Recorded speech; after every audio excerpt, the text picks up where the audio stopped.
"Get back to work! You missed a spot!" the gym manager barked, pointing aggressively at a small puddle of water near the weight rack. Elijah Ramirez, the 58-year-old janitor, nodded silently and moved toward the spill, mop in hand. His weathered face remained impassive as the manager continued his tirade in front of the mourning clients. Elijah hadn't complained, hadn't caused any disruption, just quietly performed his duties as he did every day at the prestigious SEAL training facility in Coronado. None of them noticed the faded trident tattoo partially visible beneath his collar. None, except the silver-haired man watching intently from the rowing machine. Before we jump back in, tell us where you're tuning in from, and if this story touches you, make sure you're subscribed, because tomorrow I've saved something extra special for you. The fluorescent lights of the SEAL training facility's main gym reflected off the polished floors as Elijah moved methodically between equipment stations. It was 5:30 a.m., and the facility was already bustling with activity.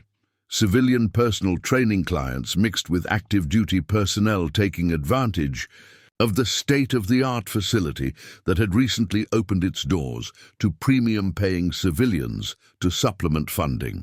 Elijah had been working as the facility's head custodian for nearly 8 months now, arriving each morning at 4 a.m.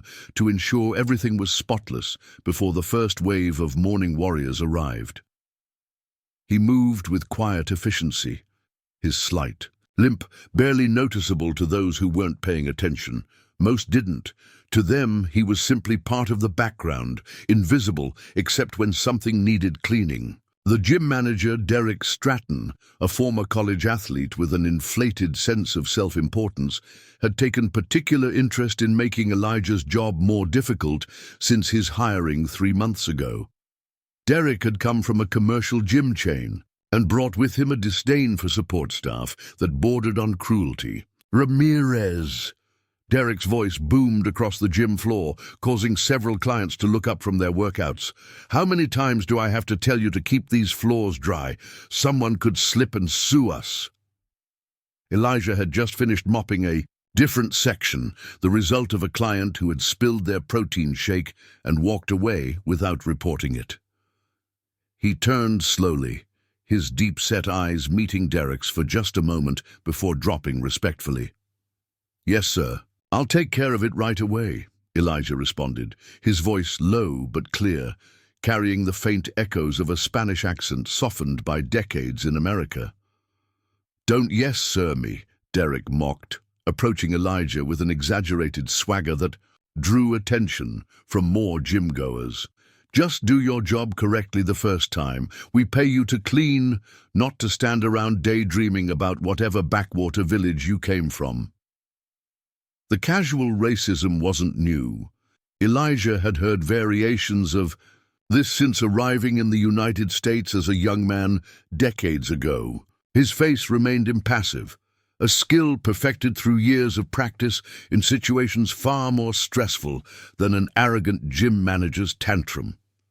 What Derek couldn't see, what none of them could see, was the slow, controlled breathing Elijah, employed, the slight adjustment in his stance that would have been immediately recognizable to anyone with specific training. He wasn't preparing to fight, he was ensuring he wouldn't. "My apologies," Elijah said simply, moving toward the spill with his mop. "Your apologies," Derek repeated with a sneer. "Tell you what, how about fewer apologies and more actual cleaning? I've got clients paying top dollar to train in a premium facility, not some third-world dump." Several of the morning clients looked uncomfortable at Derek's escalating behavior, but none intervened. Some even chuckled nervously, the bystander effect in full display as they pretended to focus on their training while secretly enjoying the drama. Elijah absorbed the verbal assault with dignity, his weathered hands gripping the mop handle with calculated pressure, not too tight to betray tension, not too loose to suggest defiance. The simple task of cleaning the spill became a meditation, a focus point that allowed him to center himself amid the unnecessary confrontation. As he finished drying the area, Derek stood over him, arms crossed. "And while you're at it, the locker. Rooms need attention. Someone complained about water on the floor in there too." Derek's voice dripped with condescension. "Think you can handle that, or should I draw you a map?" "I'll take care of it," Elijah responded, straightening up slowly, careful not to make any sudden movements that might be perceived as aggressive. As he turned, the collar of his uniform shirt shifted slightly, revealing just the upper edge of a tattoo on the left side of his neck, an eagle clutching a trident, anchor, and pistol. Most wouldn't recognize the significance of this faded ink, but among the mourning crowd, one person did. Commander James Ironside Patterson, retired after 28 years of distinguished naval service, sat on a rowing machine, his morning routine interrupted by the spectacle. His steely grey eyes narrowed as he caught glimpse of the tattoo. At 63, Patterson still maintained the physique and presence that had earned respect throughout his decorated career. Unlike many others in the gym, he recognized what that particular tattoo represented. It wasn't something you could buy at a street shop or copy from a magazine. It was earned through what many considered the most challenging military training program in the world. Patterson watched as Elijah collected his cleaning supplies and moved toward the locker rooms, head held neither high in defiance nor low in submission, but with the measured posture of someone completely in control of himself despite external circumstances. "Hey, not so fast," Derek called after Elijah. "When you're done with the locker rooms, I need you to clean the protein shake machine again. The morning rush is about to hit, and it looks disgusting." Elijah paused, turned back, and nodded once. "I'll make sure it's taken care of, sir." Preparing and narrating this story took us a lot of time, so if you are enjoying it, subscribe to our channel. It means a lot to us. Now back to the story. "And this time, do it right the first time," Derek added with a final scoff before turning his attention to a new client entering the facility, a potential high-value membership to pursue. Patterson set down the rowing machine handles and stood, stretching his back as he made a decision. With deliberate calm, he walked toward the locker rooms where Elijah had disappeared, leaving behind the murmurs of those who had witnessed the exchange. Some were uncomfortably returning to their workouts, while others whispered about the poor old janitor and the tough job of keeping a busy gym clean. Inside the locker room, Elijah was methodically wiping down surfaces, his movements efficient and precise. When the door opened and Patterson entered, Elijah gave a polite nod without interrupting his work. "Morning, sir," he said quietly, continuing to clean. Patterson studied him for a moment, noting the way Elijah maintained awareness of his surroundings without appearing to do so, a habit ingrained through specific training and experience. "That's an interesting tattoo you have there," Patterson said conversationally, keeping his voice low enough that only Elijah would hear. Elijah's hands paused for just a fraction of a second, so brief that only someone looking for it would notice. He resumed cleaning. "Thank you, sir. Had it a long time now." Patterson moved closer, positioning himself so that other gym members entering the locker room wouldn't easily overhear. "Bud S. Class 187, if I'm not mistaken," Patterson said, referencing a specific basic underwater demolition SEAL training class. That would have been, what, late 80s? This time Elijah did stop cleaning. He turned slowly to face Patterson, his eyes reassessing the older man with new interest. "Class 184, sir, 1989. Patterson nodded, a small smile forming on his lips. "Thought so. That was a particularly brutal winter class, if I recall. Record dropout rate." "The water was cold," Elijah replied, with understated simplicity that spoke volumes to those who understood. "Commander James Patterson," he introduced. Himself, extending a hand. "Retired now, but I supervised training at Coronado for several years in the 90s. Elijah straightened slightly, old habits emerging as he took the offered hand. His grip was firm but controlled. "Chief Petty Officer Elijah Ramirez, sir, also retired." The transformation was subtle but unmistakable, though still dressed in the same janitor's uniform. Elijah's bearing had shifted just enough to reveal a glimpse of the man beneath the custodial role, a warrior temporarily disguised by circumstance. "I thought I recognized something in your movement," Patterson said. "You don't forget how to spot one of your own." A brief nod was Elijah's only acknowledgement as his eyes darted to the door, checking for potential listeners. Finding none, he returned to his cleaning duties. "May I ask why a decorated seal is mopping floors at a training facility, Chief?" Patterson asked, genuine curiosity in his voice rather than judgment. Elijah considered the question for a moment before answering. "Life takes unexpected turns, Commander. After my last deployment, I needed something quiet, structured but simple." He ran the cloth over a mirror, removing fingerprints with methodical precision. "Retirement wasn't sitting well with me. Too much time with my thoughts." The VA suggested finding routine work. This became available. Patterson understood immediately. Many veterans, especially those from special operations backgrounds, struggled with the transition to civilian life. The shift from high-stakes, adrenaline-fueled operations to ordinary existence created a void that could become dangerous if not addressed. "And the manager? How long has that been going on?" Patterson asked, his tone carefully neutral. Elijah shrugged slightly. "Since he started, it's not important." "It seemed important enough to him," Patterson observed. "His opinion matters to him, not to me," Elijah replied, with the quiet wisdom of someone who had faced far worse than verbal abuse from a civilian with an inflated ego. Before their conversation could continue, the locker room door swung open and two gym members entered, laughing about something.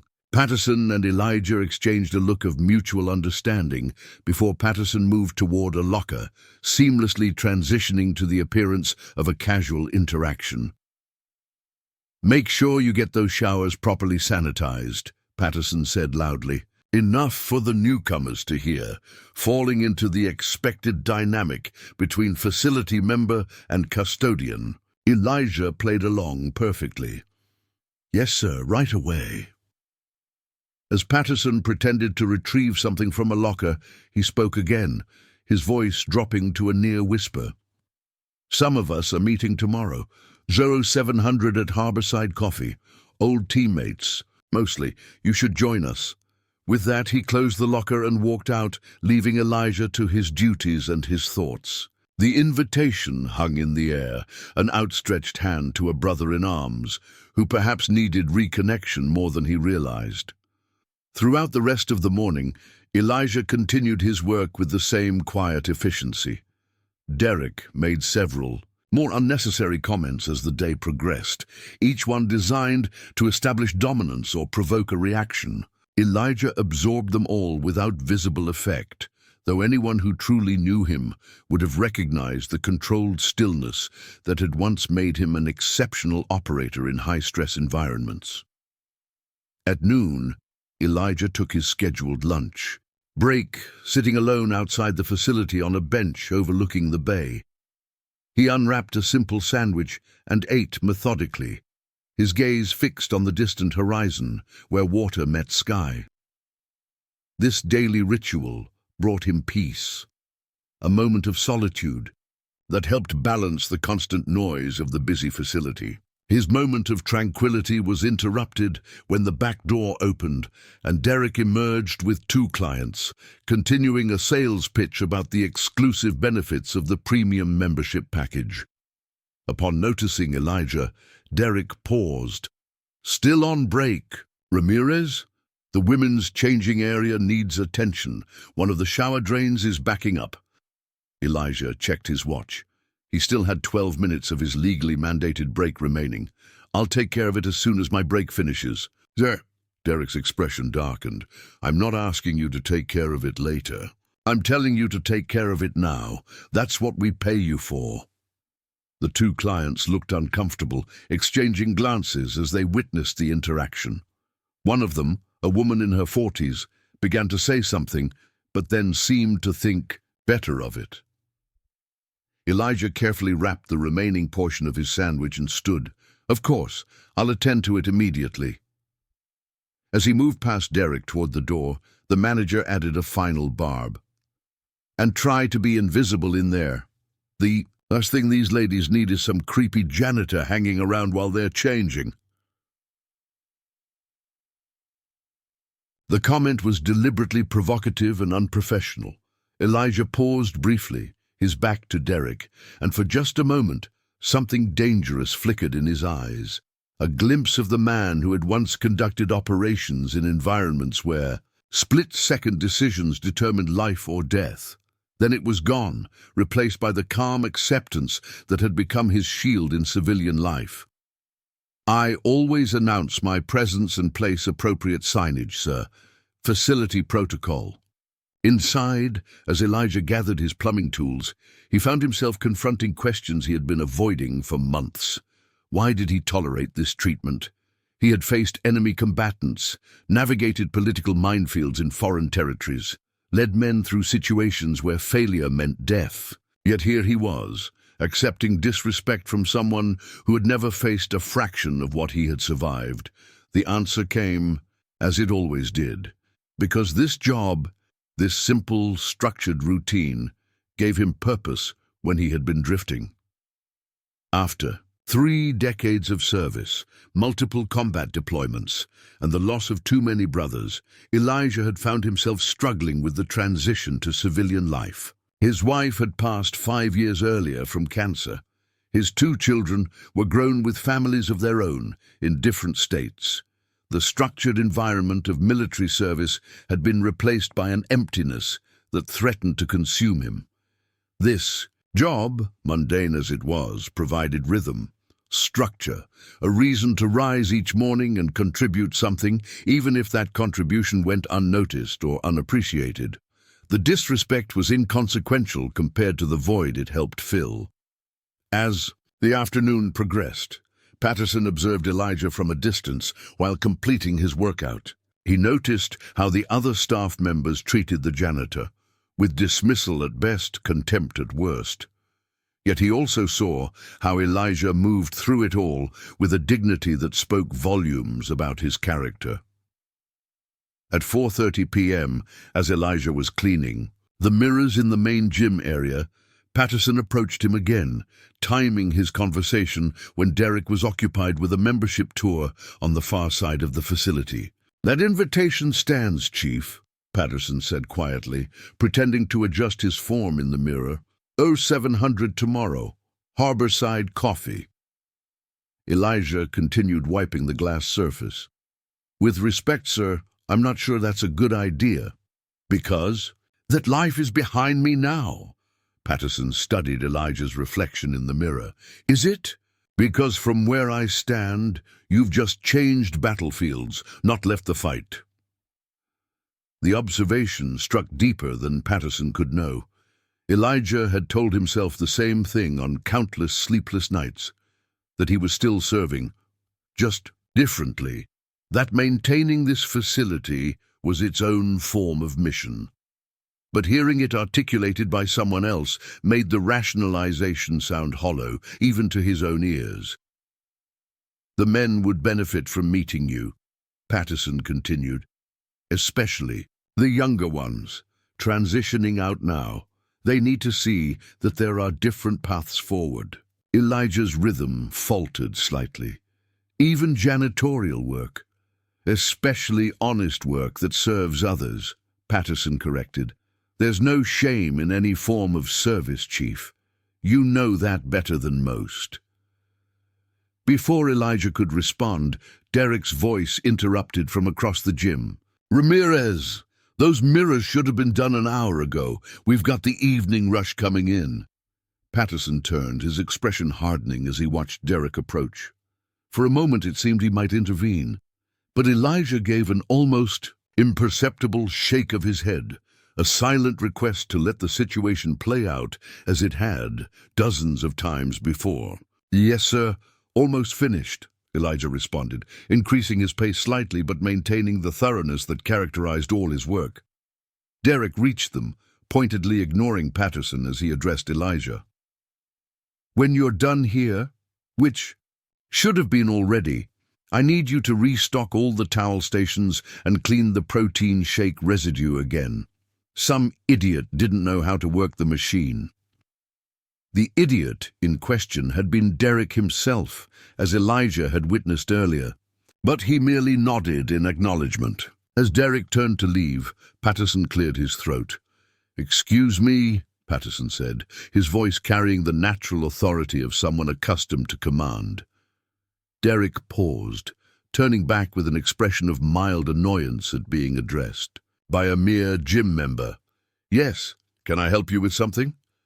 His customer service voice was markedly different from the tone he used with Elijah. Patterson extended his hand. "Commander James Patterson, U.S. Navy, retired. I don't believe we've formally met." Derek's demeanor shifted slightly as he took the offered hand, his grip unnecessarily firm in a transparent attempt to establish dominance. "Derek Stratton, facility manager. Always an honor to have military personnel using our facilities." The insincerity was palpable, but Patterson maintained a neutral expression. "I couldn't help overhearing your interaction with your staff member." "Here," Patterson said, gesturing toward Elijah, who continued cleaning as if the conversation didn't concern him. "I was wondering if that's the standard communication protocol at this establishment." Derek's expression flickered between confusion and defensiveness. "I'm not sure what you mean. I was simply providing direction to ensure our facility meets member expectations." "I see," Patterson replied, his tone measured. "It's just that in my experience, effective leadership rarely requires public beratement or disrespect, especially toward staff who appear to be performing their duties diligently." Derek's face flushed slightly. "With all due respect, Commander, managing civilian staff is quite different from military command. Different standards apply." "Actually," Patterson said with a thin smile, "effective leadership principles remain remarkably consistent across contexts: respect, clear communication, appropriate correction when necessary, preferably in private. These aren't military concepts, they're human ones." The confrontation was drawing attention from nearby gym-goers, creating exactly the type of scene Derek typically worked to avoid, except when he was the one creating it to establish his authority over staff. "I appreciate your input," Derek said stiffly, clearly not appreciating it at all. "But I have a facility to run. If you have concerns about our management approach, you're welcome to submit them in writing to our corporate office." With that, he turned and walked away, his posture rigid with contained anger at being challenged. Publicly, Elijah, who had maintained his focus on cleaning throughout the exchange, finally spoke once Derek was out of earshot. "That wasn't necessary, sir." Patterson watched Derek's retreating figure. "Perhaps not, but it was deserved." "It will only make things more difficult tomorrow," Elijah observed, finishing the last section of Mirror. "Only if you're here tomorrow," Patterson replied. 0700 Harborside Coffee. Think about it, Chief." With that, Patterson gathered his gym bag and headed toward the exit, leaving Elijah to consider his words. As the door closed behind the retired commander, Elijah caught his own reflection in the freshly cleaned mirror, a man in a janitor's uniform, with the bearing of someone who had once been much more. Or perhaps, he thought, still was. Elijah Ramirez hadn't always been a janitor. 40 years earlier, he had been a skinny 18-year-old from a small town in New Mexico, the son of immigrant parents who had worked themselves to the bone to give their children opportunities they'd never had. With few prospects after high school and a burning desire to prove himself, Elijah had walked into a Navy recruitment office on a sweltering summer day in 1985, looking for direction and purpose.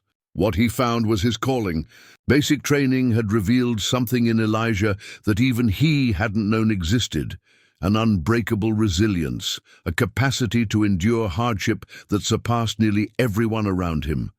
When others faltered during extreme physical challenges, Elijah discovered he could push through, drawing on deep reserves of mental fortitude that seemed inexhaustible. His drill instructors noticed.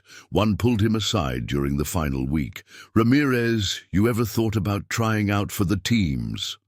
Elijah hadn't.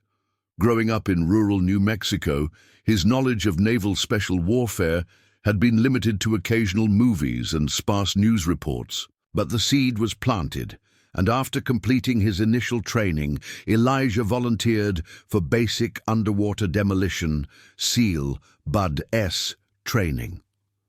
Bud S Class 184 began with 128 hopefuls. By the end of Hell Week, 5.5 days of continuous physical activity, freezing water immersion, and near-total sleep deprivation, only 38 remained. Elijah was among them. His body pushed to its absolute limits, but his resolve unbroken. The instructors had nicknamed him Silent Shadow for his ability to endure without complaint and his talent for moving undetected during tactical exercises. He graduated in the top 5 of his class in 1989 and earned his trident, the iconic symbol worn by those who completed the grueling SEAL qualification process. The tattoo on his neck, an eagle clutching a trident, anchor, and pistol, had been inked shortly after, a permanent mark of brotherhood shared by those who had endured the unendurable together. What followed was a distinguished 30-year career that took him to every corner of the globe: Somalia, Bosnia, Afghanistan, Iraq, and dozens of classified locations that would never appear in any public record. He had risen to the rank of Chief Petty Officer, leading men into situations that defied description to those who hadn't experienced them. He had saved lives, and when necessary, taken them. He had watched brothers fall and carried their memories with him in the silent chambers of his heart. Through it all, Elijah had maintained the quiet dignity and humble competence that had defined him since childhood. He wasn't the loudest in the room, rarely the first to speak, but when he did, men listened. His leadership style wasn't built on intimidation or bravado, but on unwavering reliability and a genuine concern for those under his command. Then came the final deployment, Kandahar Province, 2017, an operation that went sideways when faulty. Intelligence led Elijah's team into a carefully prepared ambush. The firefight lasted just under 9 minutes, but in those 9 minutes, the world changed. 2 of his men didn't make it. Elijah took shrapnel in his left leg and back, injuries that would eventually heal physically but left deeper wounds in his psyche. The subsequent investigation cleared Elijah and his team of any wrongdoing, placing the blame squarely on intelligence failures higher up the chain. But that did little to ease the burden Elijah carried. The faces of the men who didn't come home, the weight of decisions made in split seconds under unimaginable pressure. He retired the following year with full honors, a chest full of medals he never displayed, and a profound uncertainty about what came next.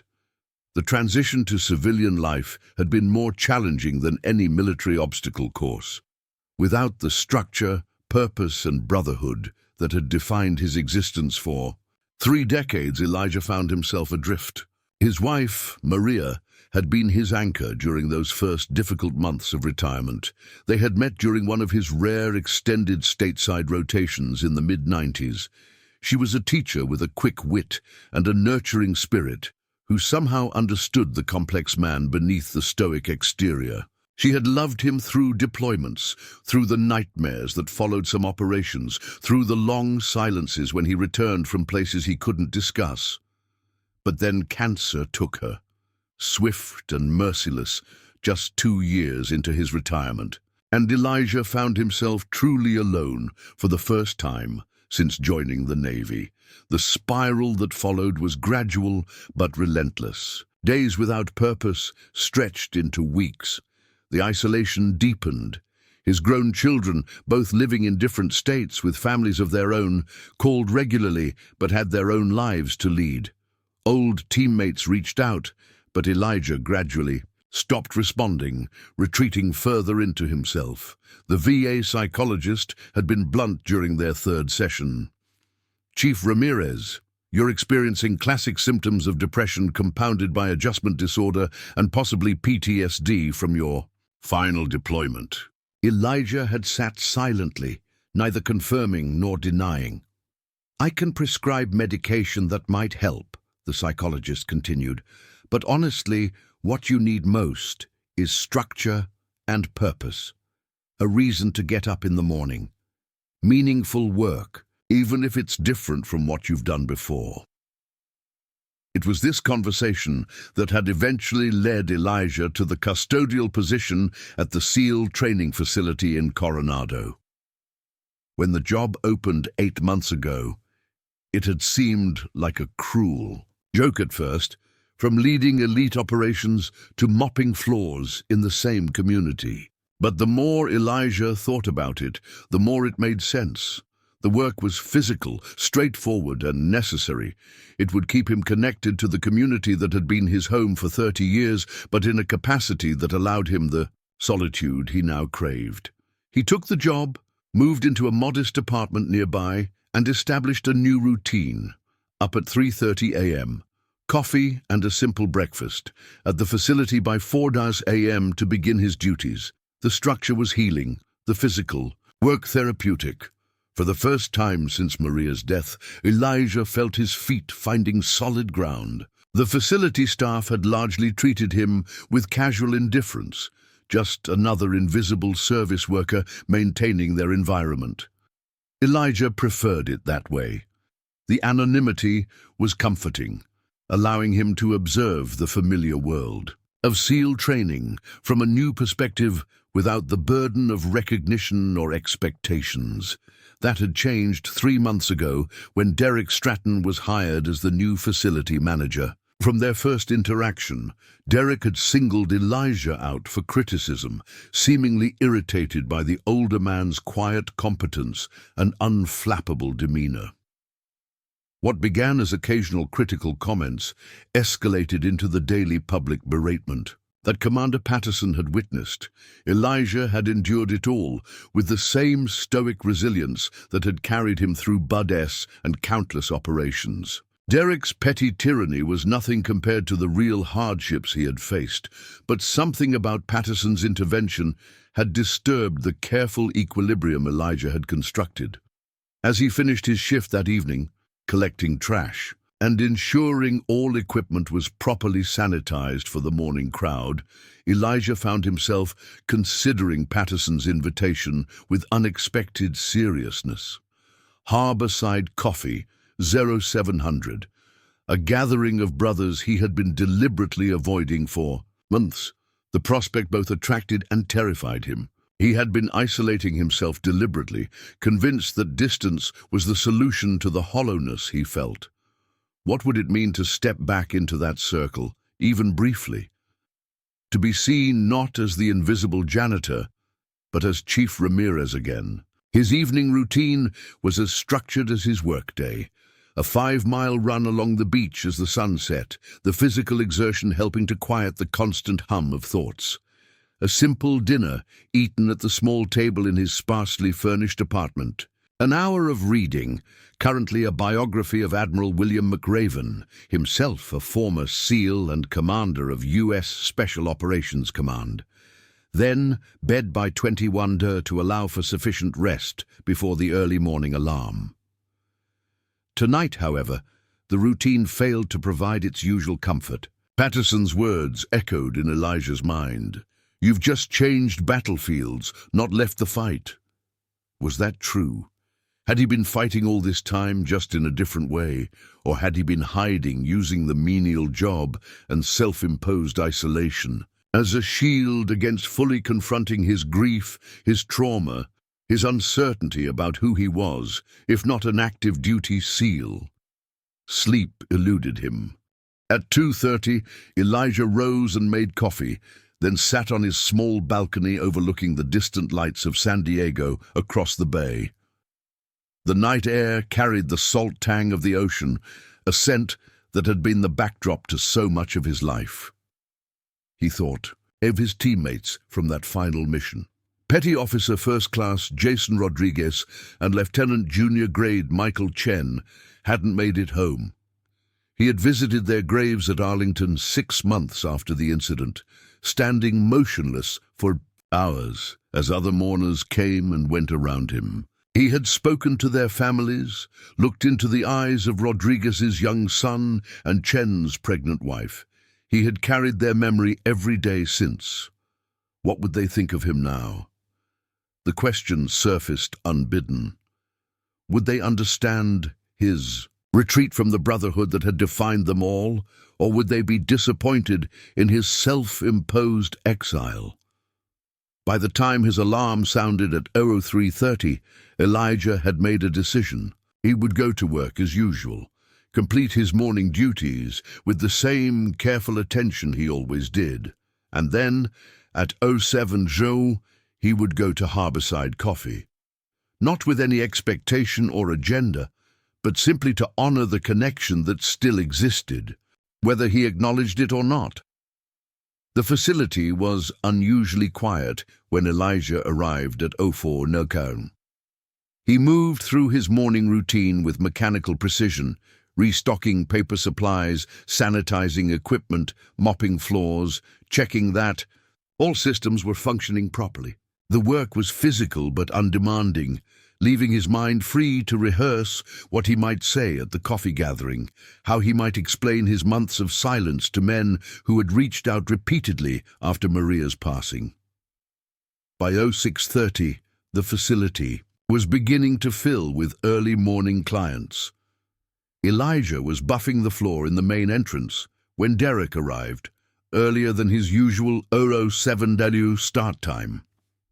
The manager's face darkened when he spotted Elijah, clearly still irritated from Patterson's intervention the previous day. "Ramirez," Derek called out, his voice sharp. "In my office, now." Elijah carefully powered down the floor buffer and followed Derek to the small office near the front desk.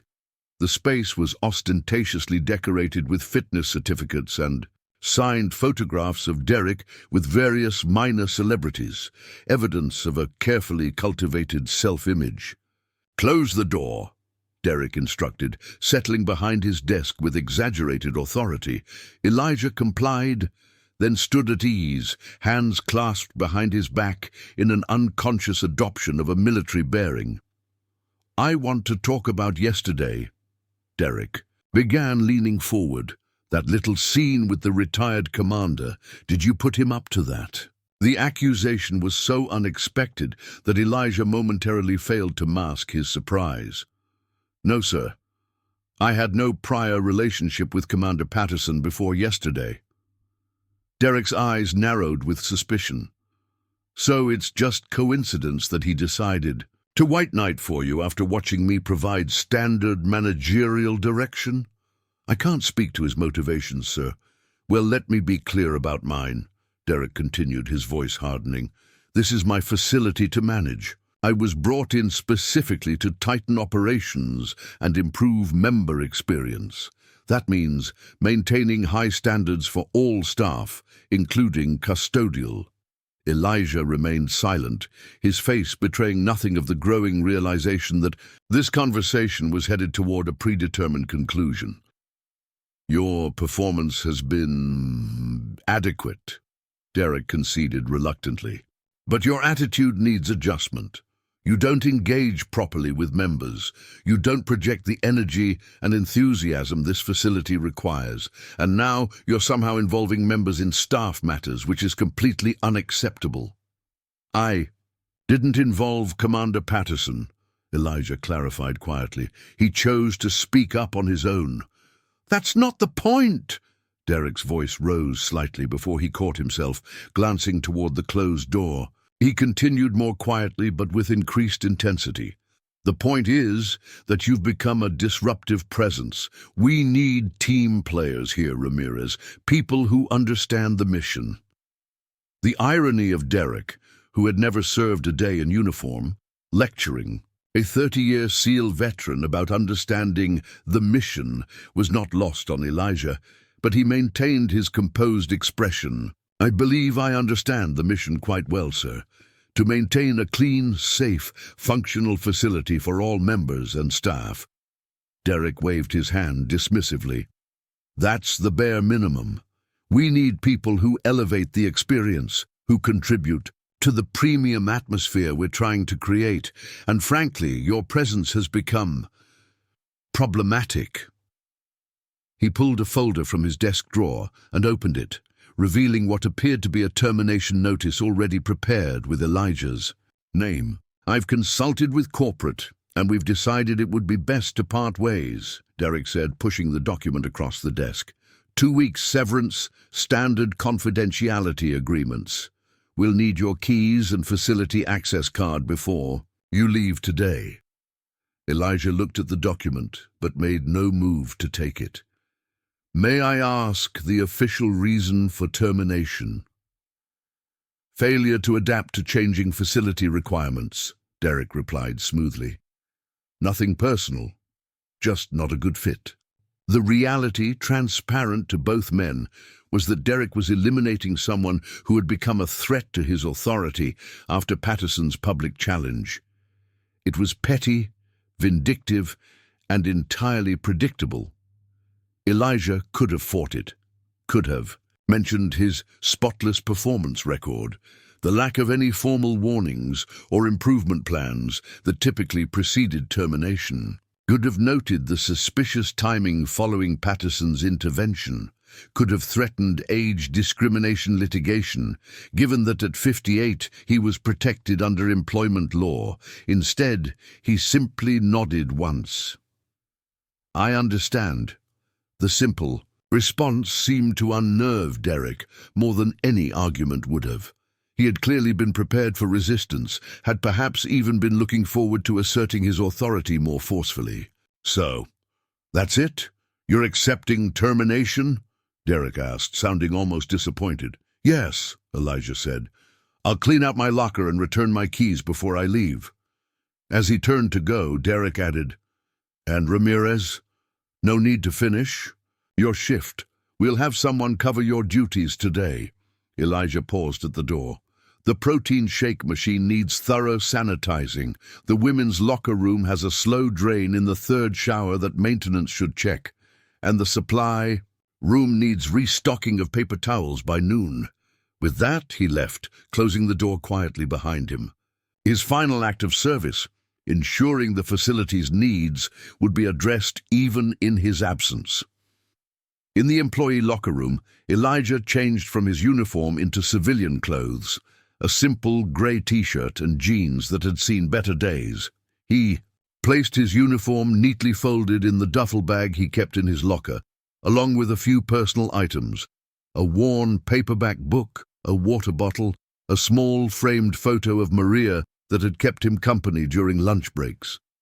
As he was zipping the bag closed, the locker room door opened and a young man in a maintenance uniform entered. Kevin Torres was part of the maintenance team, a 20-something with a perpetual smile, who was one of the few staff members who regularly acknowledged Elijah with genuine friendliness. Hey, Mr. Ramirez, Kevin greeted him. You're changing early today. Got a doctor's appointment or something? Elijah offered a small smile. Something like that. Actually, I've been let go. Kevin's expression transformed from cheerful to shocked. What? That's crazy. You're like the hardest working person here. Is this because of that thing with Stratton yesterday? Everyone was talking about how that retired Navy guy called him out. It's just business, Elijah said with a shrug, unwilling to engage in facility gossip, even now. Nothing to worry about. Man, that's messed up, Kevin said, shaking his Head. Stratton's on a power trip. Last week he wrote me up for taking an extra 5 minutes on break when I was actually fixing the AC unit in the women's sauna that he'd been ignoring for days. Elijah shouldered his duffel bag. The facility needs good people like you, Kevin. Keep doing things the right way. What will you do now? Kevin asked. It was a question Elijah had been avoiding asking himself. But standing there, suddenly, unburdened of the routine that had structured his days for the past 8 months, the answer seemed surprisingly clear. I'm meeting some old friends for coffee, he said. After that, we'll see. As Elijah walked toward the exit, he passed the main gym floor one last time. The morning session was in full swing. Members focused on their workouts, staff moving efficiently between stations. No one noticed the quiet janitor walking out for the final time. No one except Commander Patterson, who had just arrived for his morning workout and caught Elijah's eye across the room. Patterson took in Elijah's civilian clothes and duffel bag, understanding the situation immediately.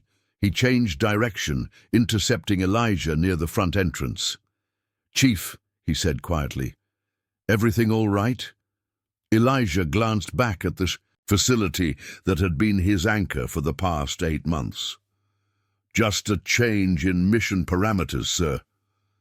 Patterson nodded, understanding the military shorthand.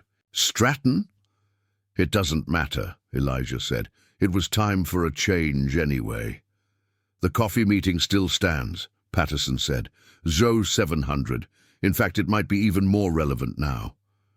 Elijah checked his watch. 06:45. "I'll be there, sir." As Elijah walked out into the early morning sunshine, he felt a peculiar lightness. For 8 months, he had been hiding in plain sight, going through motions that kept him functioning but not truly living.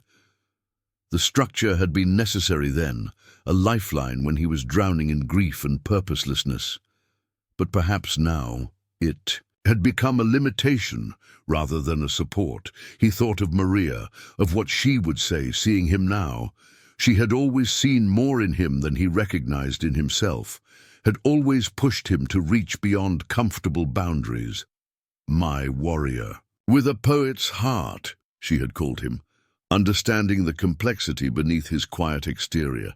Harborside Coffee was a small, unpretentious establishment 3 blocks from the facility, popular with military personnel due to its proximity to the base and its no-nonsense approach to serving strong coffee without pretentious names or excessive frills. As Elijah approached, he could see through the windows that a group had already gathered at a large table in the back corner. 7 men, ranging in age from mid-30s to late 60s, all with the unmistakable bearing that marked them as members of the teams. For a moment Elijah hesitated. It would be so easy to walk past, to retreat to his apartment and plan his next move in solitude. The habit of isolation had become almost comforting in its familiarity. But as he stood there, Patterson looked up and saw him through the window.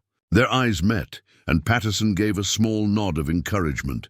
Drawing a deep breath, Elijah opened the door and stepped inside, moving toward the table of brothers-in-arms he had been avoiding for too long. It felt, in an unexpected way, like coming home. The bell above the door chimed softly as Elijah entered Harborside Coffee. The rich aroma of freshly ground beans and pastries filled the air, a stark contrast to the industrial cleaning products that had been his constant companion for months.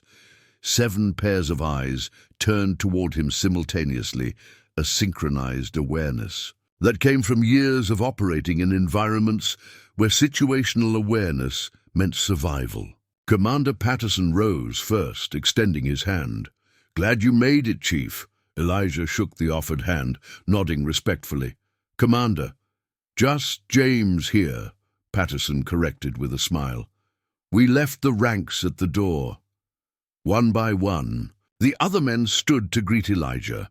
Some he recognized immediately, faces weathered differently but unmistakable. Others were from newer generations of operators, men who had joined the teams long after Elijah had established himself as a legend. Few spoke of, but many emulated. Marcus Hendricks, said a tall, broad-shouldered man in his 40s with close-cropped salt and pepper hair. We never served together directly, but your reputation in Team 3 was legendary, Chief Ramirez.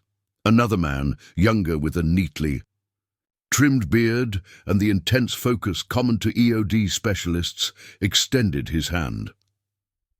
Tyler Wilson. You probably don't remember, but you gave a talk to my Bud S class back in 2009.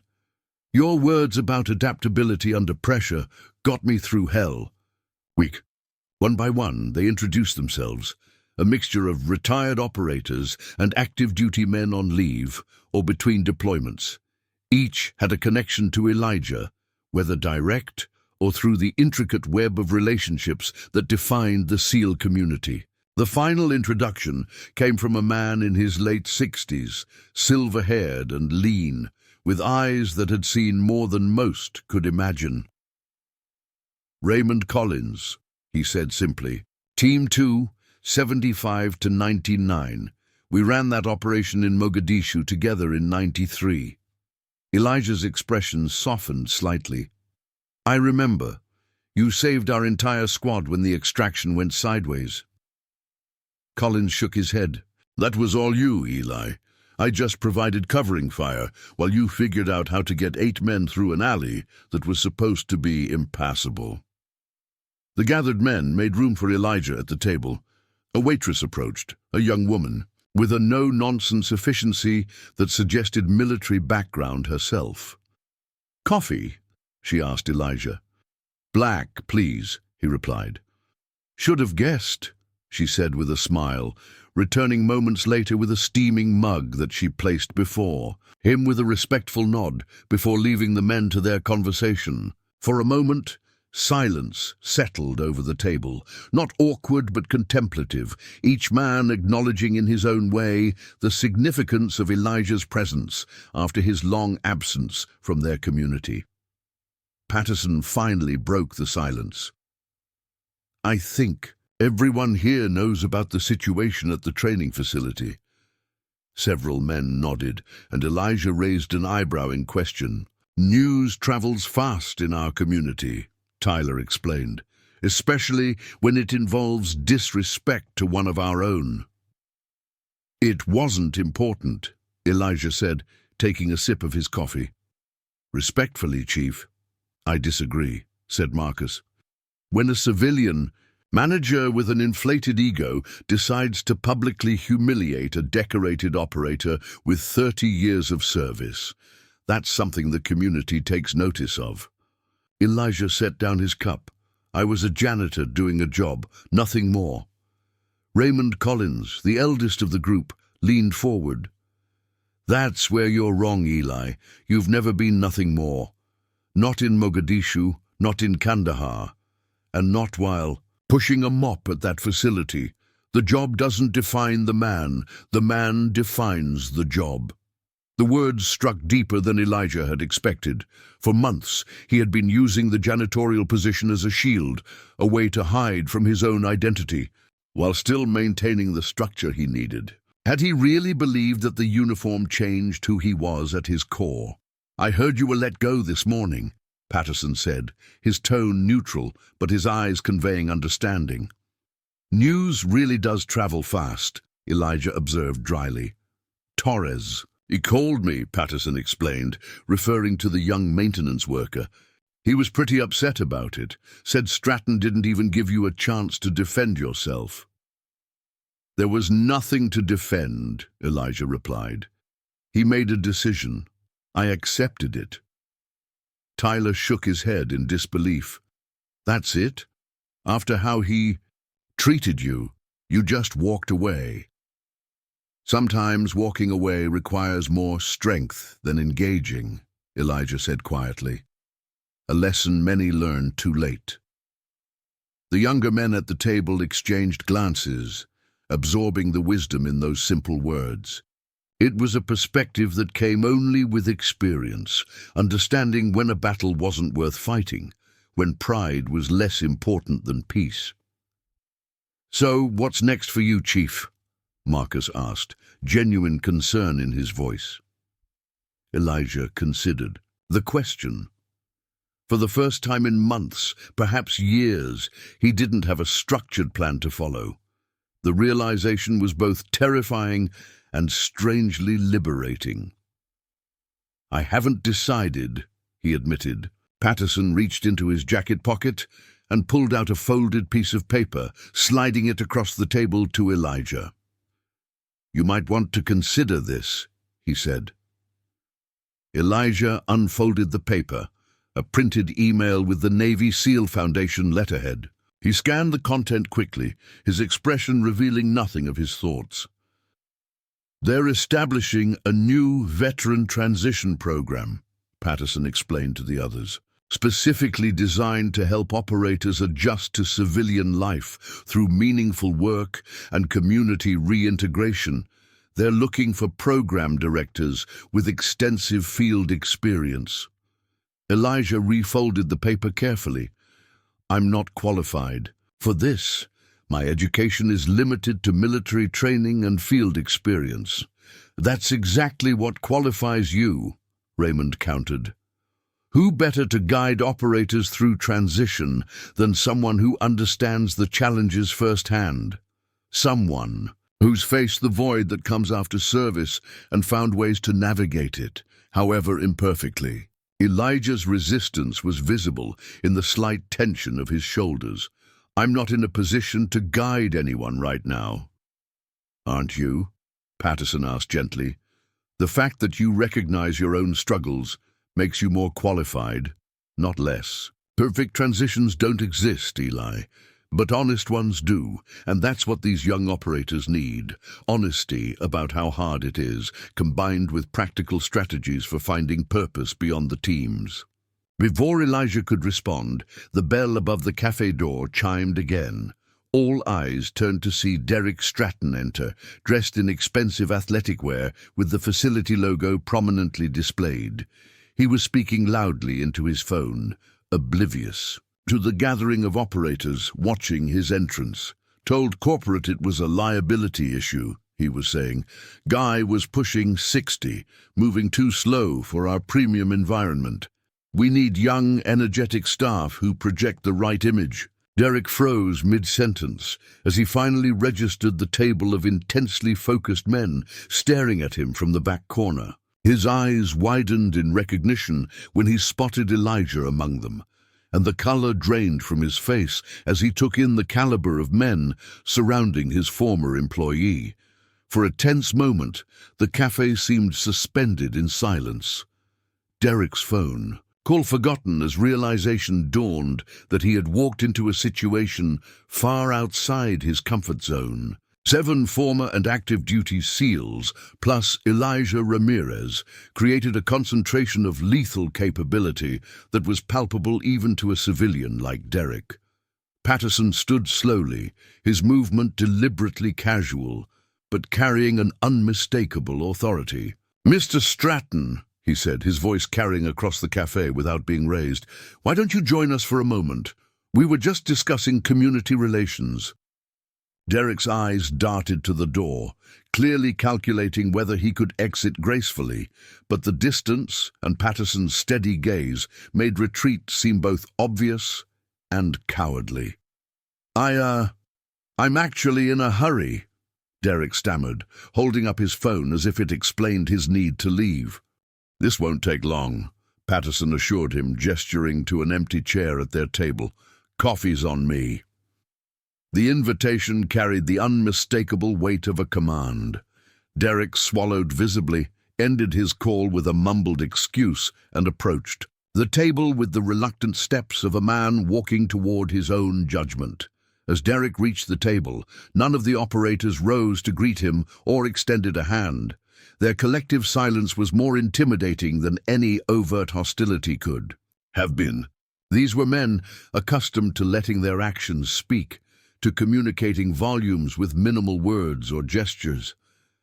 "Have a seat," Patterson said, indicating the empty chair that would place Derek directly across from Elijah. Derek sat awkwardly.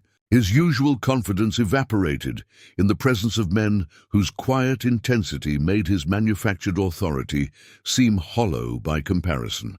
"I believe you know Chief Petty Officer Ramirez," Patterson began, emphasizing Elijah's rank and title. Derek nodded jerkily. "Yes, from the facility. He, worked in maintenance." "Custodial services," Elijah corrected quietly. "I cleaned the facility." Right, Derek agreed hastily. "Custodial." "What Mr. Stratton may not know," Patterson continued, addressing the table rather than Derek directly, "is that before Chief Ramirez was cleaning floors at your facility, he was leading some of the most complex special operations in modern warfare. 30 years of distinguished service, multiple Bronze Stars, a Silver Star, the Navy Cross." Derek's eyes widened as he looked at Elijah with new understanding. "The Navy Cross?" he repeated, recognizing the significance of the nation's second highest military decoration. "Mogadishu, 1993, Raymond supplied. Eli single-handedly extracted 3 wounded teammates under concentrated enemy fire after our position was compromised. Carried the last man 2 miles to the extraction point with a gunshot wound in his own shoulder." Derek stared at Elijah, trying to reconcile the quiet janitor he'd berated daily with the warrior being described. "I wasn't aware of your service record," he managed finally. "Why would you be?" Elijah asked, no accusation in his tone. "I was applying for a custodial position, not a military consultation role. My service record wasn't relevant to my ability to clean the facility." The simple statement carried a profound lesson about humility and judgment that wasn't lost on the operators around the table. Elijah had never expected special treatment because of his service. He had simply expected basic human respect, something Derek had consistently failed to provide. "The thing is, Mr. Stratton," Patterson continued, his voice remaining conversational, but carrying an underlying steel, "our community takes care of its own. When one of us is disrespected, particularly by someone who has never served but profits from proximity to service members, we notice." Derek shifted uncomfortably in his chair. "Look, if this is about this morning's termination, that was a business decision from corporate, nothing personal." Tyler, the youngest operator at the table, couldn't contain a soft, derisive snort at the transparent lie. Derek flushed but said nothing. "We're not here to dispute your employment decisions," Patterson assured him. "The facility is yours to manage as you see fit, within legal and ethical boundaries." Derek relaxed slightly, sensing a reprieve. "However," Patterson continued, "we are concerned about the overall culture of respect, or lack thereof, at a facility that directly serves and profits from the SEAL community and their families." "I have the utmost respect for the military," Derek protested weakly. "Respect isn't demonstrated through words, Mr. Stratton," Marcus interjected. "It's demonstrated through consistent actions, especially when you think no one important is watching." The rebuke was delivered calmly, but landed with precision. Derek had no response. "Here's what's going to happen," Patterson said, leaning forward slightly. "The SEAL community in Coronado is close-knit. Word travels. Right now, the word traveling about your facility and your management style is not positive." Derek paled. "What are you saying?" "I'm saying that perceptions matter in a community built on trust and respect," Patterson replied. "Currently, the perception is that your facility treats support staff with contempt and fails to embody the values that the SEAL community holds dear." "That's not fair," Derek protested. "One incident with one employee—" "Multiple incidents," Tyler corrected. "Multiple employees, Kevin Torres, Maria Santiago from the front desk, Carlos in maintenance, all have reported similar experiences of public beratement and disrespect." Derek's surprise at this information confirmed that he hadn't considered his behavior a pattern, or perhaps more accurately, hadn't considered that anyone would care enough about support staff to document the pattern. "What do you want from me?" Derek asked, his voice smaller now. Patterson glanced at Elijah, who had remained largely silent during the exchange. A wordless communication passed between them, and Elijah gave a small nod. "3 things," Patterson said, turning back to Derek. "First, a formal apology to Chief Ramirez, not for the termination, which is your prerogative, but for the pattern of disrespect that preceded it." Derek nodded quickly, eager to comply with what seemed like a simple request. "Second," Patterson continued, "a comprehensive review of your management approach toward all facility staff, particularly those in support roles. The SEAL ethos emphasizes that leadership is a privilege, not a right to dominate others. I'd suggest you reflect on that principle." Again, Derek nodded, though with less enthusiasm, as the scope of the request expanded. "And third," Patterson concluded, "a substantial donation from your facility to the Navy SEAL Foundation's new veteran transition program. Consider it an investment in better community relations." Derek's expression shifted to alarm. "A donation? How much are we talking about?" "Enough to make a difference," Patterson replied smoothly. "Enough to demonstrate sincerity." Before Derek could protest further, Elijah spoke, his voice quiet but commanding immediate attention. "Mr. Stratton," he said, "none of these requests are mandatory. You're free to refuse and continue operating as you have been." Derek looked relieved for a moment, until Elijah continued. "But choices have consequences. How you respond now will determine whether the SEAL community views your facility as an ally or an adversary. That choice is entirely yours." The subtle power in those calm words was unmistakable. Derek understood, perhaps for the first time, that he was facing men who had made life-or-death decisions in circumstances most civilians couldn't imagine. Men who had learned to weigh consequences with precision and act accordingly. Men who valued respect not as a social nicety, but as a fundamental principle worth defending. I'll speak to corporate about the donation," Derek said, the fight gone from his voice. "And I want to apologize to you, Mr. Ramirez, Chief Ramirez, for my behavior. It was unprofessional and disrespectful." Elijah studied him for a moment, assessing the sincerity of the apology. Then he extended his hand across the table. "Apology accepted," he said simply. Derek took the offered hand, clearly surprised by the easy acceptance. What he couldn't understand, what civilians rarely could, was that in the teams, resolving conflict efficiently and moving forward was a survival skill. Grudges were luxuries that operators couldn't afford in the field, and that mentality carried into all aspects of life. "Thank you," Derek said, his relief palpable. "And for what it's worth, I am sorry. I had no idea who you were." "That's the point, Mr. Stratton," Raymond said, his voice carrying the wisdom of his years. "You never know who someone is, what battles they've fought, what sacrifices they've made, which is why respect should be the baseline, not something earned through rank or reputation." Derek absorbed this, perhaps truly hearing such a concept for the first time.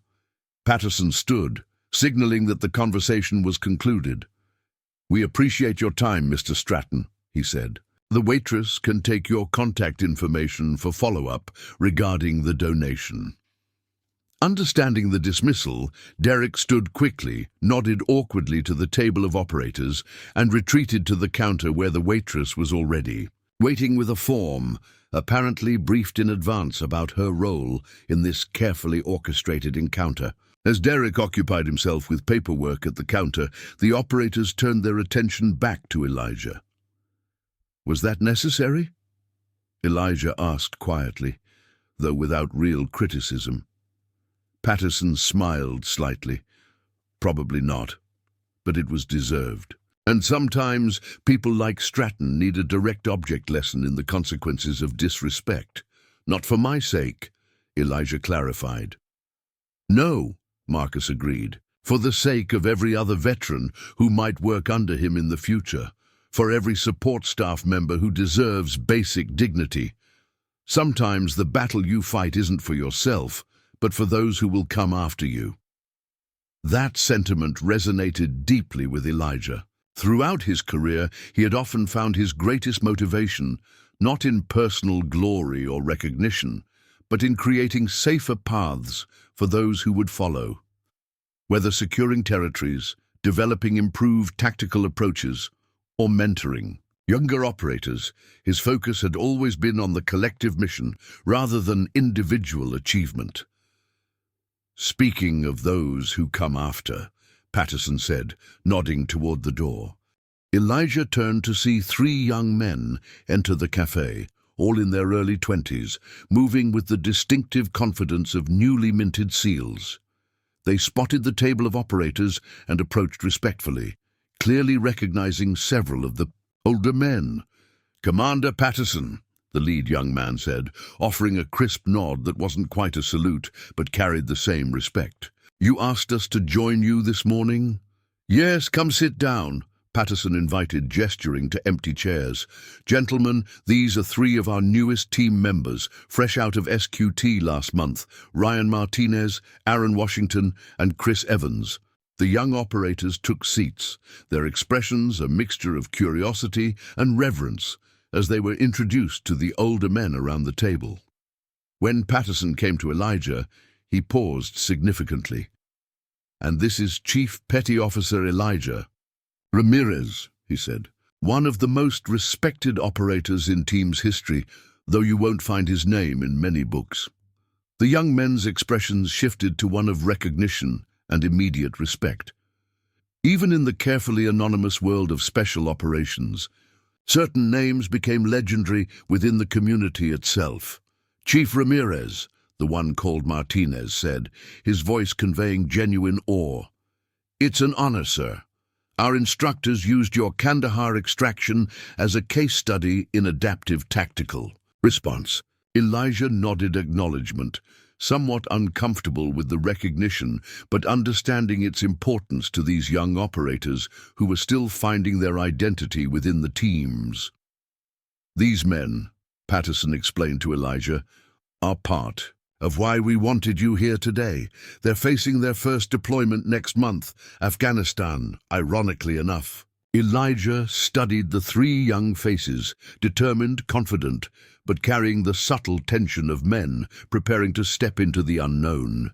He remembered that feeling, the mixture of excitement and apprehension before a first deployment, the desire to prove oneself worthy of the trident.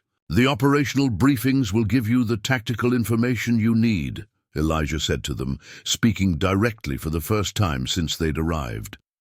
"But there are things they don't tell you that can make the difference between success and survival." The 3 leaned forward slightly, instinctively recognizing that what would follow was the kind of wisdom passed from veteran to novice since the earliest days of warfare, practical, essential knowledge not found in any manual. "Tell us, Chief," Washington said simply, and so Elijah did. For the next hour, he shared insights gained through decades of operations, how to read the subtle cues of local populations, how to maintain unit cohesion during extended isolation, how to manage fear without denying it, how to make decisions with incomplete information under extreme pressure. The specifics were classified, but the principles were timeless. The younger operators absorbed every word, occasionally asking questions that revealed both their intelligence and their inexperience. Elijah answered with a patience and clarity that reminded the older operators around the table why he had been such an effective leader despite his naturally reserved nature. As the impromptu mentoring session concluded, Martinez asked the question that had clearly been on all 3 young operators' minds. "Chief, if you don't mind me asking, how did you handle coming back?" After deployments, I mean. They brief us on the tactical aspects, but not so much on the return. The cafe had grown quieter, the morning rush subsiding. Elijah considered the question carefully, aware that his answer carried weight beyond the immediate conversation. "The hardest battle," he said finally, "isn't the one you fight over there. It's the one you fight when you come home. When the mission is unclear and the enemy is often within yourself." The young men nodded, sensing the depth of experience behind those words. "I won't lie to you," Elijah continued. "I haven't always fought that battle well. Isolation feels safer sometimes, easier, but it's a tactical error in the long game." He gestured to the men around the table, Patterson, Raymond, Marcus, Tyler, and the others. "This is your most valuable resource, though you won't fully understand that until later. Not just for operational support, but for the transition that eventually comes for all of us. The brotherhood doesn't end when the mission does, or even when the career does. Remember that, especially when returning seems harder than deploying." The three young operators absorbed this wisdom with solemn nods, clearly filing it away as carefully as any tactical briefing. Patterson checked his watch and signaled to them that it was time to go. They stood, thanking Elijah and the other veterans with genuine respect, before departing for their scheduled training. As the door closed behind them, Raymond turned to Elijah with a knowing smile. "That right there," he said, "is why we need you for this veteran transition program. What you just gave those boys was worth more than a dozen formal briefings." Elijah shook his head. "I just answered their questions." "No," Patterson corrected gently. "You showed them a path forward, both for their deployment and for what comes after. That's what the program needs, authentic guidance from someone who understands both the glory and the cost of service." Elijah looked down at the now cold coffee in his cup, considering the unexpected turn his day had taken. Just hours ago, he had been a janitor with a carefully structured routine designed to keep the world at a manageable distance. Now, he sat among brothers he had been avoiding, contemplating a role that would place him directly in the path of the very emotions and experiences he had been trying to process alone. "I'm not sure I'm ready for this," he admitted, the honesty feeling both vulnerable and necessary. "None of us ever are," Marcus said with quiet certainty.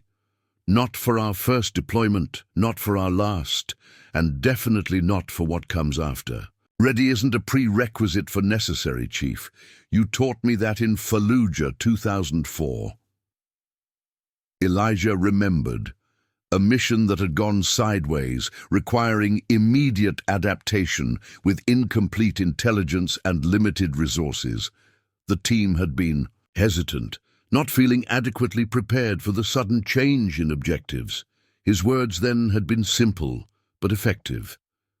Ready isn't a prerequisite for necessary. Adapt and overcome. Now his own wisdom was being reflected back to him, applied to a different kind of mission, but equally valid. "At least consider it," Patterson urged, tapping the folded paper with the program details. "Take some time. Think it through, but don't dismiss it out of hand because it feels uncomfortable. The best growth happens at the edge of our comfort zones, another lesson you've taught countless operators over the years." Elijah nodded slowly, tucking the paper into his pocket. "I'll consider it," he promised, and the men around the table knew his word was absolute. As the gathering began to disperse, arrangements made to meet again the following week, Raymond lingered behind with Elijah. The oldest of the group, he had known Elijah the longest and perhaps understood him best. "You know," Raymond said conversationally, as they walked toward the door, "I cleaned floors too after I first retired. Night shift at an elementary school for almost a year." Elijah looked at him in surprise. Raymond Collins had gone on to a successful second career as a security consultant for international corporations, a far cry from custodial work. You never mentioned that, Elijah observed. Raymond shrugged. Wasn't relevant once I moved on. But it was necessary at the time. Gave me structure, simplicity, tangible results I could see each night. There's no shame in finding whatever path helps you transition, Eli. The shame would be in stopping there when you have more to give. As they stepped outside into the bright California sunshine, Raymond placed a hand on Elijah's shoulder. "The tattoo on your neck," he said. "When's the last time you looked at it? Really looked at it?" Elijah couldn't remember. The mark had been with him so long it had become invisible to his own awareness, though it remained significant enough that he had never considered having it removed, even during his months of attempted anonymity. The trident isn't just about the capabilities we developed or the operations we conducted, Raymond continued. It's about the person you had to become to earn it.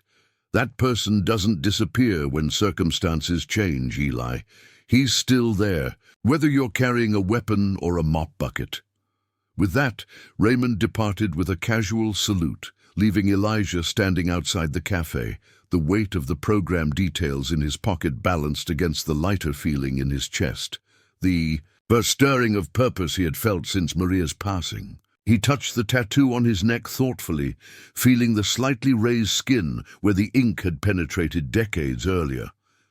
The mark of a brotherhood that he was beginning to remember never truly ended. Perhaps it was time to stop hiding from that truth and start embracing it again. 2 months after the confrontation at Harborside Coffee, the Navy SEAL Foundation's new Veteran Transition Center opened its doors in a renovated warehouse just a mile from the Coronado training facilities. The space was intentionally designed to feel neither too military nor too civilian, a neutral ground where operators could navigate the often turbulent waters between their service identity and whatever came next. Elijah Ramirez stood in the main entrance, surveying the space that had, somewhat to his own surprise, become his new mission. The journey from custodian to program director had been swift but purposeful once he'd made the decision to accept Patterson's recommendation. The Foundation had fast-tracked his application, recognizing immediately the unique value of having someone with Elijah's combination of operational experience and personal transition struggles leading the program. "Chief, we've got the first group arriving in 30 minutes, called a voice from the conference room. Elijah turned to see Jake, Marshall, a recently retired SEAL medic who had joined the program as Elijah's deputy director. At 38, Jake had left the teams after a neck injury that wasn't catastrophic but significant enough to end his operational career. His medical background and natural empathy made him ideal for the role. "Everything ready?" Elijah asked, walking toward the large, central space where chairs had been arranged in a circle rather than classroom-style rows, a deliberate choice to create an atmosphere of equality and shared experience. "As ready as we'll ever be," Jake replied with a small smile. "First time's always the hardest, right?" It was a sentiment that applied to so many aspects of their work. First missions, first kills, first losses, and now first steps into helping others navigate the wilderness between worlds. The center had been designed with input from psychologists, transition specialists, and most importantly, veterans themselves.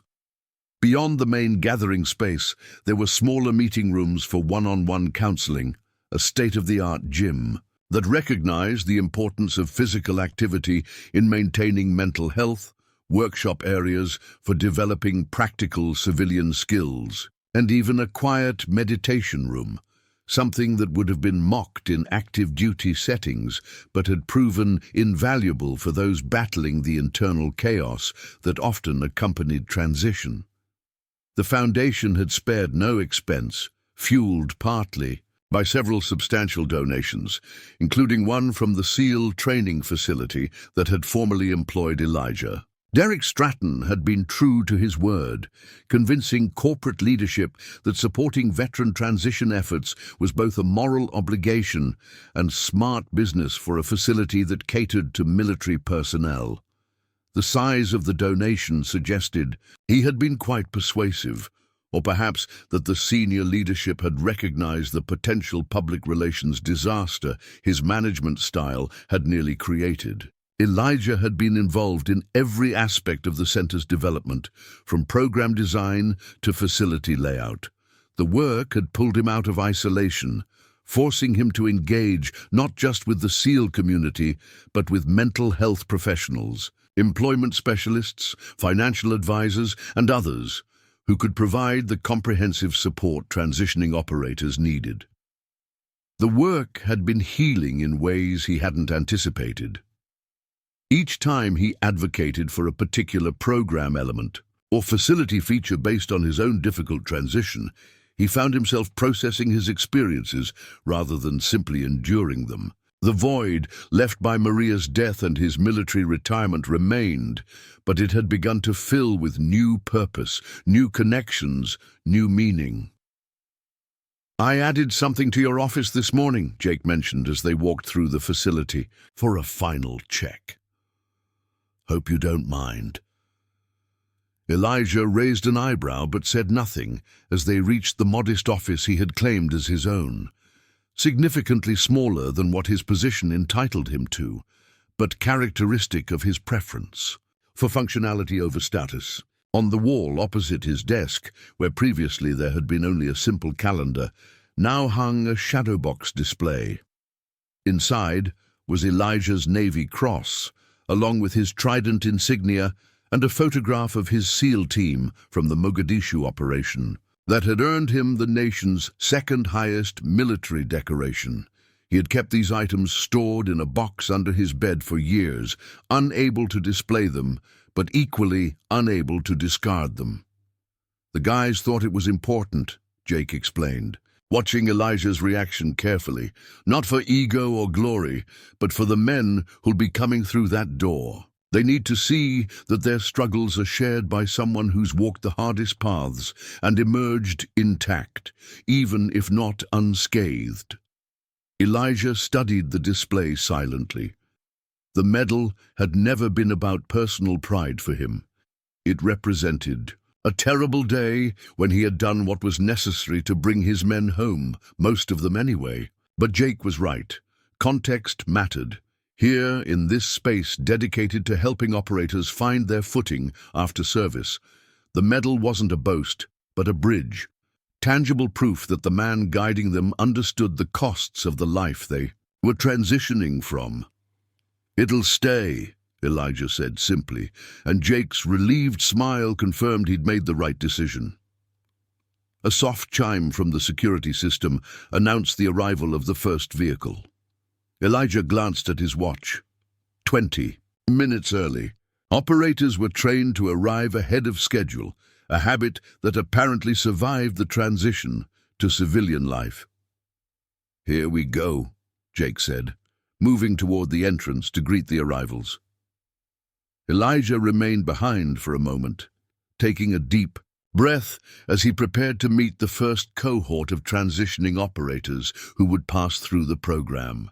15 men from various teams, all within 6 months of discharge or retirement, ranging in age from 26 to 48, some leaving after single enlistments, others after decades of service, some departing by choice, others due to injuries or age restrictions, all facing the same fundamental question: who am I, if not this? It was a question Elijah himself was still answering, but perhaps that made him the perfect guide, someone still on the journey rather than pretending to have reached a perfect destination. He straightened his shoulders and moved toward the entrance, where Jake was already greeting the first arrivals, 2 younger SEALs in their late 20s, both trying to mask uncertainty with the bravado that had served them well in operational settings, but often backfired in civilian contexts. "Chief Ramirez," one of them said, recognition and respect immediately evident in his tone. "Honor to meet you, sir. Carson Phillips, Team 4. Phil Rogers, the other introduced himself. We've heard a lot about you in this program. Elijah shook their hands. Just Elijah here, he said. We left the ranks at the door. It was the same phrase Patterson had used at the coffee shop, and Elijah silently acknowledged the wisdom in it.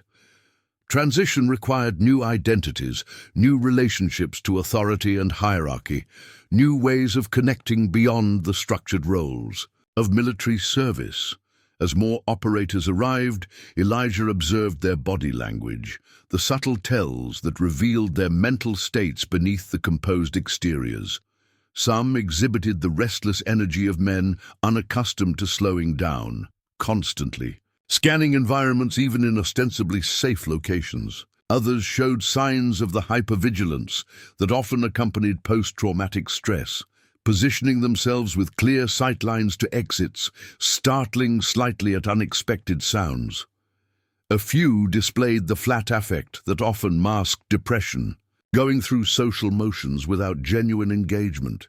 Each manifestation was familiar to Elijah, not just from his professional knowledge, but from his personal experience. He had embodied all these states at various points in his own transition, sometimes cycling through several in a single day. By 0900, all 15 participants had arrived. They gathered in the main space, instinctively arranging themselves in the circle of chairs without being directed. Years of briefings and debriefs had conditioned them to such formations, though the absence of a clear authority figure created a subtle tension. In operational settings, hierarchy was clear and comforting. Here, in this liminal space between military and civilian life, the rules were less defined. Elijah moved to an empty chair, completing the circle rather than standing apart from it, another deliberate choice to establish the program's ethos of shared journey rather than top-down instruction. "Good morning," he began, his voice quiet, but carrying the natural authority of someone who had earned respect rather than demanded it. "My name is Elijah Ramirez. I served 30 years with the teams before retiring in 2018. What I'm about to share isn't in any of the promotional materials for this program, and it won't appear in any official reports." The operators leaned forward slightly, recognizing a tone that signaled important information was coming. The same tone used before critical mission details in operational settings. 2 years after retiring, I lost my wife to cancer, Elijah continued, his voice steady but carrying an undertone of controlled emotion. In the months that followed, I spiraled into isolation. I stopped responding to teammates reaching out. I moved to a new location where no one knew my background. Eventually, I took a job as a janitor at the SEAL training facility, mopping floors and cleaning bathrooms in the same community where I had once led operations. A ripple of surprise moved through the circle, not at the custodial work itself, which many understood as honest labor, but at the deliberate step away from the identity and connections that defined the SEAL community. I thought I was finding peace through structure and anonymity, Elijah explained.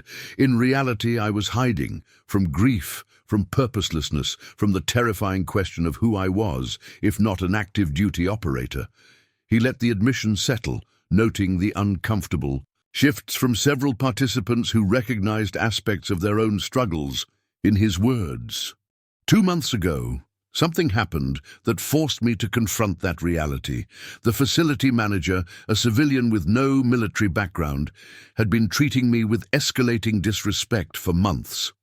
I tolerated it because the job provided the structure I needed, and because engaging seemed unnecessary.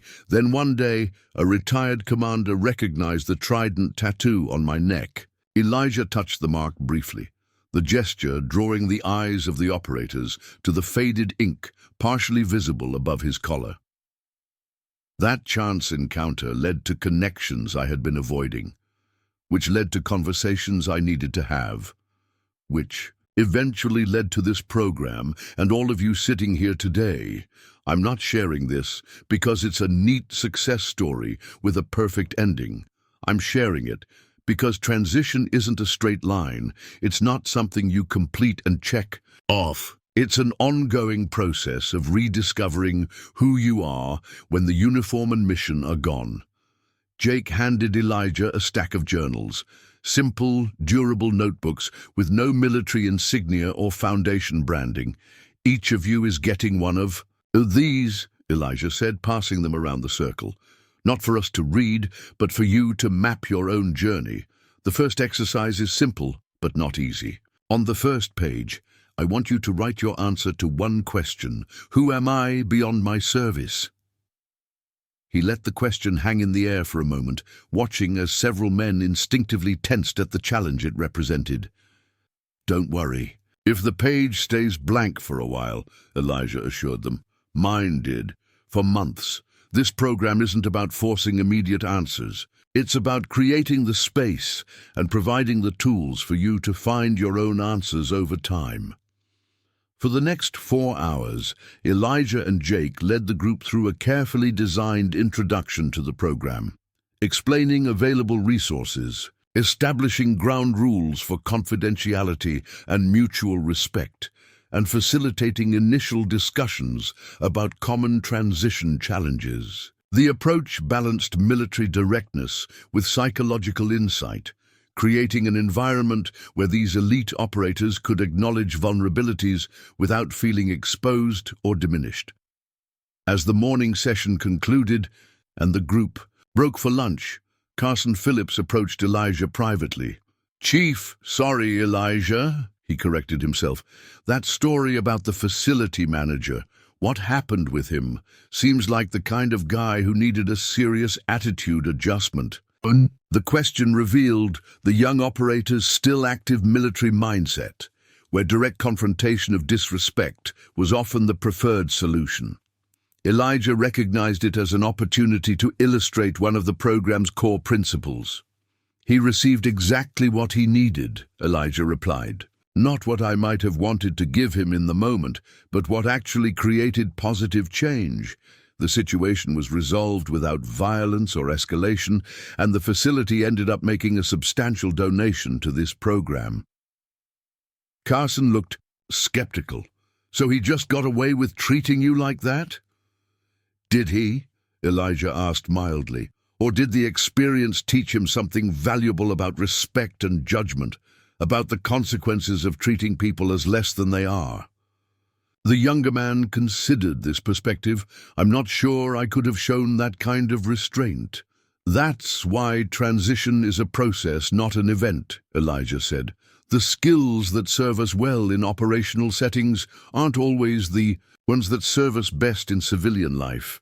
Learning which tools to use in which environments is part of what we'll work on here." After lunch, the afternoon session focused on more practical aspects of transition, financial planning, educational opportunities, career paths that might align with operators' unique skill sets. Throughout the discussions, Elijah observed the gradual relaxation of tension in the room as the participants began to trust the process and each other. By the time the day's session ended at 1600, a noticeable shift had occurred. Men who had arrived guarded and uncertain were exchanging contact information, making plans to meet outside the program, beginning to form the support networks that research had shown were critical to successful transition.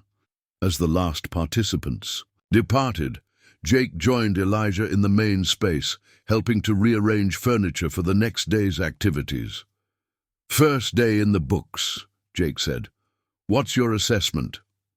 Elijah considered the question with the same analytical precision he had once applied to mission debriefs. "Better than anticipated," he replied. "Phillips and Martinez will need extra attention, both showing signs of identity attachment issues. Rogers and Washington are further along in their acceptance process. Hernandez has unresolved trauma he's not acknowledging yet, but overall they're engaged and receptive." Jake nodded, having made similar observations. "And you? How did it feel being on this side of the process?" It was a perceptive question. For Elijah, leading the program represented yet another transition, from recipient of help to provider, from someone struggling with his own journey to someone guiding others through theirs. It felt right, Elijah admitted. Not easy, but right. As they finished arranging the space, Commander Patterson arrived for their scheduled end-of-day check-in. Though not formally affiliated with the Foundation, Patterson had been instrumental in the program's creation and served as an unofficial advisor. "So," Patterson asked without preamble as he entered, "how did our first cohort look?" "Promising," Elijah replied. "Standard distribution of transition challenges, but all demonstrating willingness to engage with the process." Patterson nodded, satisfied. "And the facility? Everything functioning as designed?" "A few minor adjustments needed," Jake reported. "The meditation room needs better soundproofing. The workshop area could use additional storage. Otherwise, operational." The three men moved to Elijah's office to review the day's observations in more detail and adjust plans for the following day's session. As they entered, Patterson noticed the shadow box display and smiled approvingly. "Good to see that where it belongs," he commented. "Visible but not central. Acknowledged but not defining." It was an astute observation about both the physical placement of the display and the philosophical approach of the program, honoring the past without being constrained by it. Their meeting concluded, Patterson prepared to leave, but paused at the door. "Almost forgot," he said. "We had an interesting visitor at the training facility this morning. Young maintenance worker named Kevin Torres came by, asking about employment opportunities with the Foundation." Elijah remembered the friendly young man who had been one of the few staff members to treat him with consistent respect during his time as a janitor. "He mentioned you specifically," Patterson continued. "Said watching how you handled yourself with Stratton taught him more about dignity and restraint than any formal training ever could. Thought you might want to interview him for the maintenance position we still need to fill here." Elijah felt an unexpected warmth at the notion that his example had influenced the younger man. "Send him my contact information. I'll meet with him." After Patterson departed, Elijah found himself alone in the center for the first time since its opening. The space was quiet now. The energy of the day's activities settled into a peaceful stillness. He walked slowly through each area, taking in details he had been too occupied to notice earlier. The quality of light through the high windows, the subtle nautical elements in the design that acknowledged the participants' background without. Overwhelming the space with military imagery. In the meditation room, he paused, drawn to the simple comfort of the space designed for reflection. The walls were a soft blue-gray, reminiscent of the ocean at dawn. Cushions and low chairs offered options for those not accustomed to extended sitting. A small water feature provided gentle background sound. Elijah settled onto one of the cushions, assuming the cross-legged position that decades of operational meditation training had made familiar.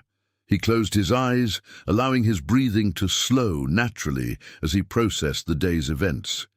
2 months ago, he had been mopping floors, hiding from his potential behind a custodian's uniform. Now he sat in a center partly funded by the very facility that had fired him, leading a program that might help others avoid the wilderness he had wandered through after retiring.